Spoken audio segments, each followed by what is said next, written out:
back to another episode of Analytics with Arjun. If you're watching on YouTube, I apologize for the little bit of a wonky setup. I'm currently moving into my new place in Ann Arbor where I go to school at the University of Michigan. So don't really have a proper setup in my room yet. So kind of just sitting in the middle of the house. And if you hear some external noises, I apologize for that as well. But wanted to make a video, and I felt like I had to make a video about the preseason and kind of just talk about what matters and why you should care a little bit about the preseason and what we should, at the end of the day, take away from the Chargers preseason performances from players ranging from Chase Daniel, Easton Stick, to the special teams players like Dean Leonard, Jasir Taylor, Brandon Stevens, all of that. So let's start with the quarterback situation, right? Easton Stick, Chase Daniel, obviously both are like 90% going to make the team. Just this preseason is helping us determine who is going to be the quarterback two, who's going to be on the active or on the 46-man roster during game time. So let's look at their performances over the preseason. So again, to measure a quarterback's performance, we like to use EPA per play, which is stands for expected points added, basically a better way to measure how many points a player adds or loses to their team on a given play. So Chase Daniel in the preseason has averaged about 0.16 EPA per play, which is pretty good, right? So when considering Stick and Daniel, you have to also understand that like both of them got reps with the starters and both of them got drives with the second and third team. So they've kind of had an equal footing in this competition, right? Outside of EPA per play, we can use CPOE to measure kind of like accuracy or just like how often they're completing balls that are not expected to be completed. Chase Daniel completing balls 3% less than expected. So not doing great in that category. But you look at Easton Stick, averaging negative 0.02 EPA per play. So basically, he's not really helping the Chargers. He's not really hurting them a lot either in the preseason. But he is a little bit more he's taking more shots down the field. So 8.1 ADOT for Easton Stick, 6.8 ADOT for Chase Daniel. Easton Stick negative 0.02 EPA per play, which is worse than Chase Daniel's 0.16 EPA per play. And finally, Easton Stick has completed passes 4.4% less than expected, which is worse than what Chase Daniel has done. So kind of like, I don't really think the quarterback situation matters all that much. I really don't care, because if Justin Herbert goes down, then this team is going to be in trouble.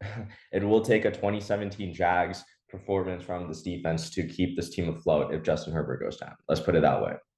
But there are some things that we look at in the preseason. Play calling is one, the type of play calls that Lombardi's calling or Staley's calling. So I wanted to walk through two older articles by PFF, but I think hold some value here. So this is by my colleague Timo Riske. Basically, he looked at, do coaches give away their scheme in the preseason? And the answer is sometimes. Some coaches do show a lot of their scheme in terms of their passing heat maps or where they target the field or this type of play calls that they have during the preseason. I don't think the Chargers are one of those teams. Why? Because their playbook with Justin Herbert is and should be drastically different than what it is with Chase Daniel and Easton Stick. For reference, Chase Daniel can't complete an out route to save his life. And Justin Herbert is one of the best at hitting an out route on the money, in stride, not throwing behind or too far ahead of the receiver. So I know this is like a couple of older graphs, but you can see like someone like Sean McVay in the preseason, he rarely targets the middle of the field. He's always targeting, he had a lot of short, quick passes to the left, short, quick passes to the right. But during the regular season, you can see the heat map where there's a lot more red towards the middle of the field, showing that he doesn't really expose his true scheme until the regular season, which I think Lombardi is doing. I don't have these graphs in front of me right now, but that is what I think the Chargers should be doing, because your playbook with Justin Herbert is going to be much different than Joe Lombardi. Now, defensive wise, the scheme you run in the preseason is most likely what you'll show during the regular season. This is actually an article I wrote about a year ago to this day. I would say a couple of days here and there, but basically, I looked at how often coverages are played by certain teams in the preseason versus regular season. There isn't that big of a drop off, right? Like playing cover one, it's about like a 3% drop off from the preseason, regular season. cover two. You play a little bit more. Basically, you play a lot more zone in the regular season than you do in the preseason, which intuitively makes sense because in the preseason you want to see what type of corners you have and how well they can hold up in man. Because in zone, it's kind of muddy and it's kind of a lot of variance comes from that. But basically, you can see like the how linear the relationship is between the regular season and the preseason when it comes to playing man. Um, and the how unique a scheme is also pretty linear from the preseason to the regular season, so we can kind of predict how unique a scheme is that in the regular season based on the preseason values. So that's kind of the overarching takeaways I had from a schematic perspective and the quarterback perspective. Now, there are some things we need to talk about that I think that are important to understanding the Chargers and what they should be doing in the regular season. Let's talk about this trash special teams performance this past week. If anything, the special teams performance told me the Chargers should be limiting the amount of special teams plays their opposing team can do.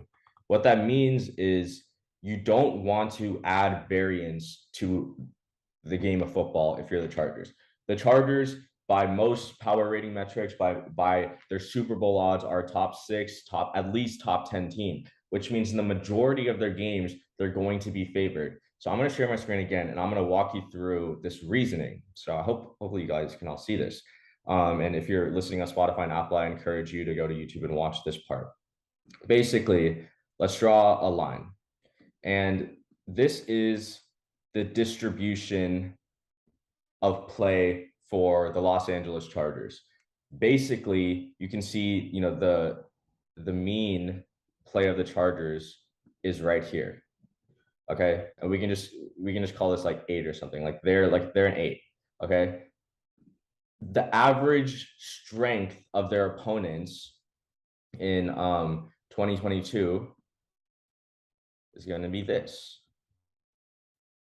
And we draw this mean right here. We can call this 6, right?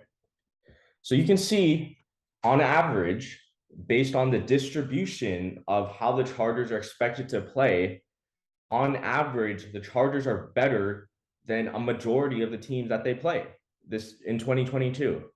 Now, just because they're better doesn't mean they'll win. Why? Because you can see there are points where the team that would be green, their distribution, if they play to the right of their mean, right, which means they're playing in the 80th percentile of their overall team performance, or they're playing in the 90th percentile, there are times where the Chargers could lose if they perform below the 90th percentile. So what I mean by that is, if I draw this line, say this is where the Dolphins play when the Chargers play the Dolphins. And then when the Chargers play, they play right here. So they did play above their mean, but it was still worse than the Dolphins' performance. Now, you might be asking me, like, why does this matter? And how does this relate to special teams? Well, special teams adds variance. That's all it does. Special teams doesn't have as many plays that affect the game as offensive and defensive performance. What that effectively means is a good special teams won't really add too much to your roster. It won't really impact your roster or your team performance as much as a horrible special teams will. And that's exactly what the Chargers are. They're terrible. I mean, I understand it's the preseason. This may not be the players that are starting at gunner, that's starting in the special teams, but they allowed a kick return and a punt return. And mind you, the way that these depth players, these 5th and 6th string CB5, CB6, safety 4, safety 5, the way these guys get on the team is by special teams. And if they're doing this in the preseason, I don't know how much it's going to hurt the Chargers. So let's go back to this graph. Again, you want to reduce the amount of variance that you add to the game. If the Chargers allow teams to return the ball on kickoffs, if J.K. Scott isn't punting it high enough to where there's not a lot of fair catches, this green line will most likely move over to the right, and the Chargers' blue line will move over to the left. Why? Because the Chargers special teams will add variance. There will be an occasional punt return for a touchdown, a kick return for a touchdown. There will be an occasional kick interference or punt interference. Joe Reed will fumble on a kickoff return. There's just too much variance involved with special teams for the Chargers to engage in anything in that manner, if that makes sense. So here's what I'm suggesting, and here's what, if I was working for the Chargers, I would tell Brandon Staley and Ryan Ficken. Number one, every kickoff should be a touchback. If Dustin Hopkins does not have the leg to place a touchback, train J.K. Scott. That guy has one of the strongest legs on the team, if not the strongest leg on the team. Every kick should be a touchback. You should not be allowing teams to return the ball on this right now awful kick return unit to where teams can sneak in an easy kick return for a touchdown, and boom, that's 7 points that you just can't get back that instantly, that quick, because you don't. I mean, like, do the Chargers have that dangerous of a kick return, man? Like, I know DeAndre Carter's kind of replacing Andre Roberts, but we don't know if he's going to be like Andre Roberts level from last year. You want to reduce variance, and that's why every kick should be a touchback. Every punt should be aimed to get a fair catch. And if it isn't a fair catch, you better damn well make sure it doesn't go for a touchdown. Or if you're not that confident in your gunners, which I'm not, just kick it out of bounds, angle it out of bounds to where you're not allowing a return. Yeah, you might not be getting perfect punt placement inside the 10, inside the 5, but that's better than the chance of allowing a punt return touchdown, allowing yards to be gained just from special teams. Again, if the Chargers play at their mean level, which we know they're capable of, they will make the playoffs. They will go 11-6, 12-5, or at least 10-7. If the Chargers allow this type of variance to happen in the regular season, if they allow teams to return the ball to kind of add this sort of unpredictability through special teams, I am very nervous for how that's going to affect the Chargers record and their outcomes in 2022. So again, all kickoffs should be touchbacks. All punt returns should be aimed to be fair caught or kicked out of bounds. When the Chargers are returning, like, I really don't have faith in DeAndre Carter to like not mess up, or whoever's going to be their tournament.